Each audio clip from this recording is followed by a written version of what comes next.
অন্ধকার দেখলে ভয় লাগতো, গত মাসে ইলেকট্রিক বিল দেখার পর এখন আলো দেখলে ভয় লাগে। সরকার বলেছে যে গাছ লাগাও, তাই আমিও গাছ লাগিয়েছিলাম, কিন্তু কিছুদিন পর পুলিশ আমাকে ধরে নিয়ে গেছে। এখন এদেরকে কে বোঝাবে যে গাঁজা তো একটা গাছ হয়। টিচার বারবার মেয়েটা হাত ধরছিল। মেয়েটা বিরক্ত হয়ে স্যারকে বলল, আপনি বারবার আমার হাত ধরছেন কেন? টিচার তখন বলছে, 5বার আমি তোমার হাত ধরেছি, তার মানে তুমিও 5বার আমার হাত ধরেছো। 5+5 কত হয়? ছাত্রী তখন বলছে 10। টিচার তখন বলছে, এটাকে যোগ বলে। 5বার তুমি হাত ছাড়িয়ে নিয়েছো, তার মানে হচ্ছে 10 - 5 কত হয়? ছাত্রী তখন বলছে 5।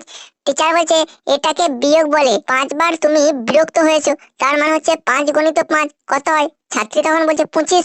টিচার তখন বলছে, এটাকে গুণ বলা হয়। দরজা ওপাশে থেকে মেয়েটি বাবা সব শুনে ভেতরে এসে এক লাথি মেরে টিচারকে ফেলে দিল। ফেলে দিয়ে বলো, এটাকে ভাগ বলা হয়।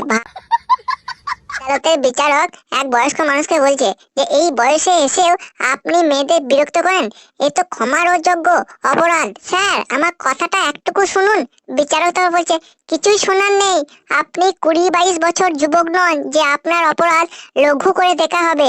বীর তো তখন বলছে, স্যার এটা 60 বছর আগের মামলা, তারিখের পর তারিখ পেয়ে পেয়ে অবশেষে আজ আদালতে উঠেছে।